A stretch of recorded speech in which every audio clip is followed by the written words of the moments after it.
मैं पूर्वा आप लोगों का स्वागत करती हूँ एमपी सक्सेस अर्थ में। और मेरी प्रीवियस वीडियो में आपने देखा हुआ था मध्य प्रदेश नेशनल पार्क जो जीके का वीडियो था, तो नेशनल पार्क के बारे में मैंने पूरा थ्योरेटिकल पोर्शन बताया था। आज मैं आप लोगों को इसके एमसीक्यू बताने वाली हूँ। तो मध्य प्रदेश राष्ट्रीय उद्यान से रिलेटेड जितने भी एमसीक्यू हैं वो मैं इस वीडियो के माध्यम से आपको बताऊंगी। जो प्रीवियस ईयर एग्जाम पेपर वगैरह में क्वेश्चन आए हैं तो वो किस टाइप के हैं। तो चलिए स्टार्ट करते हैं यहाँ पर। तो सबसे पहले हम यहाँ पर देखते हैं फर्स्ट क्वेश्चन के, विश्व में टाइगर प्रोजेक्ट के जन्मदाता कौन थे। तो ये भी जानना जरूरी है क्योंकि ये भी पूछ लिए जाते हैं। तो विश्व में जो टाइगर प्रोजेक्ट के जन्मदाता थे वो गैनी मैनफोर्ड थे।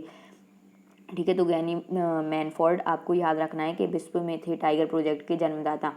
और भारत में टाइगर प्रोजेक्ट के जन्मदाता कौन थे, तो वो थे कैलाश सांखिल्य। ठीक है, कैलाश सांखिल्य भारत में टाइगर प्रोजेक्ट के जन्मदाता थे। तो ये दो आप लोगों को अच्छे से याद रखना है। और जो लोग चैनल पर नए जुड़े हैं चैनल को जल्दी से जाके सब्सक्राइब कर लें और वीडियो को लाइक करें, ज़्यादा से ज़्यादा शेयर करें। ठीक है, चलिए स्टार्ट करते हैं। अब यहाँ पे देखते हैं थर्ड क्वेश्चन। तो मध्य प्रदेश में पेंच राष्ट्रीय उद्यान का नाम बदलकर क्या रखा गया है। तो आपको पता है मध्य प्रदेश में जो पेंच राष्ट्रीय उद्यान था, मैंने बताया था कि उसका नाम बदलकर क्या रखा गया है, इंदिरा गांधी प्रियदर्शनी राष्ट्रीय उद्यान या इंदिरा गांधी प्रियदर्शनी पेंच राष्ट्रीय उद्यान। ठीक है, इस टाइप से इसका नाम रखा गया है। मध्य प्रदेश की कौन से दो उद्यान को जंगल गलियारी योजना से जोड़ने का प्रस्ताव रखा गया है। तो कान्हा किसली और बांधवगढ़ राष्ट्रीय उद्यान को जंगल गलियारी योजना से जोड़ने का प्रस्ताव रखा गया है। ठीक है, नेक्स्ट क्वेश्चन देखते हैं यहाँ पर। मध्य प्रदेश के संजय राष्ट्रीय उद्यान का पुराना नाम है। तो मध्य प्रदेश की जो संजय राष्ट्रीय उद्यान है उसका पुराना नाम क्या था, डुबरी राष्ट्रीय उद्यान। ठीक है, तो ये नाम भी आपको याद रखना है। अब यहाँ पे 6 नंबर क्वेश्चन आ जाता है कि होलो घाटी तथा बजरंग घाटी किस राष्ट्रीय उद्यान में स्थित है। तो जो होलो घाटी और बजरंग घाटी है वो कान्हा राष्ट्रीय उद्यान में स्थित है। इसी टाइप के क्वेश्चन आपके आते हैं एग्जाम में, तो आप लोगों को ये अच्छे से याद करके रखना है। ठीक है, मध्य प्रदेश के पेंच राष्ट्रीय उद्यान में किस वन्य जीव की संख्या अधिक है। तो वो मृग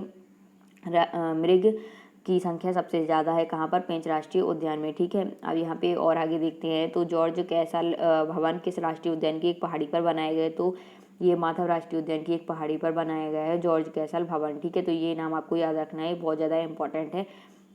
और ये है माधव राष्ट्रीय उद्यान में। ठीक है, मध्य प्रदेश का एकमात्र जिला जहाँ सफ़ेद शेर पाए जाते हैं तो वो क्या है, रीवा जिला, जहाँ पर सफ़ेद शेर पाए जाते हैं। ठीक है, नेक्स्ट क्वेश्चन देखते हैं यहाँ पर कि मध्य प्रदेश का एकमात्र रेप्टाइल पार्क कहाँ है। तो मध्य प्रदेश का जो एकमात्र रेप्टाइल पार्क है वो कहाँ है, पन्ना में है मध्य प्रदेश का एकमात्र रेप्टाइल पार्क। ठीक है, अब आगे यहाँ पर देखते हैं। तो देश की कुल जनसंख्या देश की कुल टाइगर जनसंख्या के कितने प्रतिशत मध्य प्रदेश में पाए जाते हैं। देश में जो कुल टाइगर की जनसंख्या उसका 22% भाग मध्य प्रदेश में पाया जाता है। ठीक है, किस राष्ट्रीय उद्यान में शेरों की दृष्टि से सर्वाधिक घनत्व है।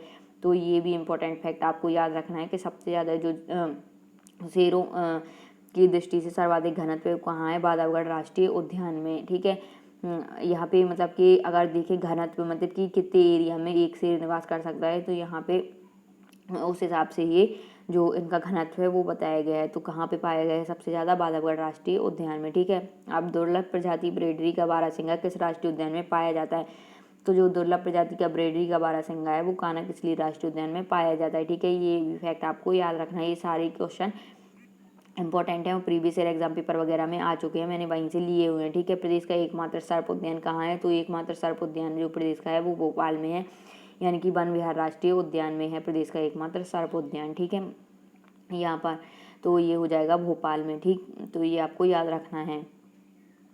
अब यहाँ पे है बांधवगढ़ राष्ट्रीय उद्यान किस जानवर के लिए प्रसिद्ध है। तो जो बांधवगढ़ राष्ट्रीय उद्यान है वो सफ़ेद शेरों के लिए प्रसिद्ध है। ठीक है, अब मध्य प्रदेश का सबसे बड़ा राष्ट्रीय उद्यान कौन सा है। तो मध्य प्रदेश का जो सबसे बड़ा राष्ट्रीय उद्यान है वो कान्हा किसली राष्ट्रीय उद्यान है। ठीक है, ये आपको याद रखना है कि मध्य प्रदेश का सबसे बड़ा राष्ट्रीय उद्यान और सबसे पुराना दोनों ही कान्हा किसली है। ठीक है, कान्हा किसली जो राष्ट्रीय उद्यान है उसको राष्ट्रीय उद्यान की मान्यता कब मिली थी। तो 1955 में ये नेशनल पार्क बना था। ठीक है, और ये क्या है, ये सबसे पुराना और सबसे बड़ा राष्ट्रीय उद्यान है कान्हा किसली। तो ये आपको याद रखना है। ठीक है, मध्य प्रदेश का सबसे छोटा राष्ट्रीय उद्यान कौन सा है। तो जीवाश्म राष्ट्रीय उद्यान जो डिंडोरी में है वो मध्य प्रदेश का सबसे छोटा राष्ट्रीय उद्यान है। ठीक है, ये भी आपको याद रखना है। अब राज्य के राष्ट्रीय उद्यानों में सर्वाधिक पाए जाने वाले वन्य जीव हैं। तो जो राष्ट्रीय उद्यान है इसमें सर्वाधिक पाए जाने वाले जीव कौन से हैं, चीतल है। मैंने बिल्कुल सबसे आपको जो मतलब थ्योरेटिकल पोर्शन की वीडियो थी उसमें सबसे पहले ये इंपॉर्टेंट फैक्ट बताया था कि सफ़ेद शेर रीवा में वो सबसे ज़्यादा राष्ट्रीय उद्यान, जितने भी राष्ट्रीय उद्यान में सबसे ज़्यादा जो जानवर पाया जाता है वन्य जीव वो चीतल है। ठीक है, ये बताया था। तो आप लोग प्रीवियस वीडियो प्लेलिस्ट में जाकर देख सकते हैं, ठीक है। प्लेलिस्ट में आप जाएंगे तो आप वहाँ पर एमपी जी के डालेंगे, एमपी जनरल नॉलेज, तो आपको प्लेलिस्ट मिल जाएगी। उसमें सारी वीडियो पढ़ी है मध्य प्रदेश की नदियों वगैरह से, थ्योरेटिकल पोर्शन और फिर उसके जो क्वेश्चन हैं एमसीक्यू वगैरह आते हैं वो भी वहाँ पर पढ़े हुए हैं, तो आप लोग जाकर देख सकते हैं, ठीक है। राज्य में कितने राष्ट्रीय उद्यान जीवाश्म संरक्षण हेतु स्थापित किए गए हैं? तो राज्य में 2 राष्ट्रीय उद्यान जीवाश्म संरक्षण हेतु स्थापित किए गए हैं, ठीक है। अब 20 नंबर क्वेश्चन यहाँ पर देखते हैं कि मध्य प्रदेश के किस जिले में काले हिरण या कृष्ण मृग के आवास के लिए प्रदेश का पहला कंजर्वेशन रिजर्व स्थापित किया गया है? तो वो है शाजापुर। यहाँ पर मध्य प्रदेश के शाजापुर में काले हिरण या कृष्ण मृग के आवास के लिए पहला कंजर्वेशन रिजर्व स्थापित किया गया है, तो ये आपको याद रखना है। अब प्रदेश का कौन सा जिला है जो 32 पहाड़ियों से घिरा है? तो बांधवगढ़ प्रदेश का वो जिला है जो 32 पहाड़ियों से घिरा हुआ है, ठीक है। यहाँ पर ये फैक्ट आपको याद रखना है। अब यहाँ पर आ जाता है कि यहाँ पर सूर्यास्त पॉइंट बमनी दादर के रूप में भी जाना जाता है, यह किसी राष्ट्रीय पार्क की एक प्रमुख आकर्षण है? तो जो सूर्यास्त पॉइंट बमनी दादर, यानी कि यहाँ पे जो ये है बमनी दादर, सूर्यास्त पॉइंट बमनी दादर के रूप में भी जाना जाता है, किस राष्ट्रीय पार्क का एक प्रमुख आकर्षण है? तो ये किसका है? कान्हा राष्ट्रीय उद्यान का एक प्रमुख आकर्षण है, ठीक है।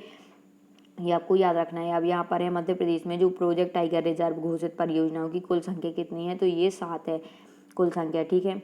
और प्रोजेक्ट टाइगर रिजर्व कब घोषित हुआ था? तो अभी आगे इस टाइप का ये क्वेश्चन आएगा। तो प्रोजेक्ट जो टाइगर रिजर्व था वो जो घोषित की गई थी परियोजना वो 1973 में मतलब कि की गई थी, ठीक है। स्थापित या परियोजना की घोषणा की गई थी, ठीक। अब यहाँ पे 24 नंबर क्वेश्चन आता है कि मध्य प्रदेश में राष्ट्रीय उद्यान हाथी, डोंगी, नाव, जीप और चलने की सफारी प्रदान करता है? तो कौन सा है? सतपुड़ा राष्ट्रीय उद्यान है, जहाँ पर हाथी, डोगी, नाव, जीप आदि जो वाहन है वो उनको चलाने की सुविधा दी गई है, ठीक है। मध्य प्रदेश का कौन सा नेशनल पार्क बंगाल टाइगर के नाम से जाना जाता है? तो वो है बांधवगढ़ राष्ट्रीय उद्यान, जो बंगाल टाइगर के नाम पर जाना जाता है, ठीक है। तो ये आपको याद रखना है। अब मध्य प्रदेश के किस नेशनल पार्क में सबसे ज़्यादा पक्षी दिखाई देते हैं? तो सतपुड़ा राष्ट्रीय उद्यान या नेशनल पार्क में सबसे ज़्यादा पक्षी यहाँ पर दिखाई देते हैं, ठीक है। अब आगे देखते हैं इसी में, तो यहाँ पर देखेंगे हम 26 क्वेश्चन हमारे हो गए थे। अब यहाँ पे हम देखेंगे 27 नंबर क्वेश्चन पर। तो यहाँ पे आता है कि मध्य प्रदेश के किस नेशनल पार्क में पार्क इंटरप्रिटेशन योजना लागू है? तो कान्हा किसली पार्क में पार्क इंटरप्रिटेशन योजना लागू है, ठीक है। ये भी आपको याद रखना है, ये भी मैंने बताया हुआ था थ्योरेटिकल पोर्शन में। अब यहाँ पे देखिए ये आ गया है कि जो है प्रोजेक्ट टाइगर की शुरुआत कब की गई थी? तो 1973 में प्रोजेक्ट टाइगर की शुरुआत की गई थी, ठीक है। अब यहाँ पे आता है कि जो माधव राष्ट्रीय उद्यान शिवपुरी में कौन सा राष्ट्रीय राजमार्ग गुजरता है?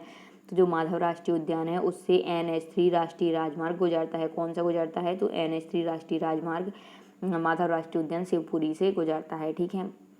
भारत के कौन से राज्य को टाइगर राज्य घोषित किया गया है? तो भारत का जो मध्य प्रदेश राज्य, इसको टाइगर राज्य घोषित किया गया है। किसको? मध्य प्रदेश राज्य को। मध्य प्रदेश के राष्ट्रीय उद्यान में वन्य जीवों को गोद लेने की योजना प्रारंभ की गई है। तो मध्य प्रदेश के वन विहार राष्ट्रीय उद्यान को गोद लेने मतलब कि वन विहार राष्ट्रीय उद्यान में वन्य जीवों को गोद लेने की योजना प्रारंभ की गई है। अब लास्ट क्वेश्चन देखते हैं। तो यहाँ पे ये है कि मध्य प्रदेश का प्रथम बाघ सप्ताह वर्ष 2005 में कहाँ मनाया गया था? तो मध्य प्रदेश का जो प्रथम बाघ सप्ताह है वर्ष 2005 में वन विहार राष्ट्रीय उद्यान में मनाया गया था। तो इस टाइप से जो इंपॉर्टेंट क्वेश्चन जितने भी बन सकते थे मैंने वो सारे बता दिए हैं आपको। और आपको इसका थ्योरेटिकल पोर्शन वगैरह देखना हो तो आप लोग प्लेलिस्ट में जाकर देख सकते हैं, और मैं वीडियो की डिस्क्रिप्शन लिंक भी प्रोवाइड कर दूंगी आपको पूरी प्लेलिस्ट की। MP GK की, MP करंट अफेयर और MP जनरल साइंस वगैरह सब कुछ यहाँ पे करवाया जाता है पूरे, मतलब कि आपका सिलेबस के according, previous year exam paper वगैरह के अकॉर्डिंग प्रिपरेशन कराई जाती है। तो जो लोग भी चैनल पर नए हो चैनल को सब्सक्राइब कर लें। सारे वीडियो की लेटेस्ट अपडेट, सारी जो भी लेटेस्ट इन्फॉर्मेशन आती है MPPV एग्जाम और अदर एग्जाम्स की मध्य प्रदेश से रिलेटेड, तो वो यहाँ पर आपको मिलेगी। Thanks for watching my videos. Please like, share and subscribe.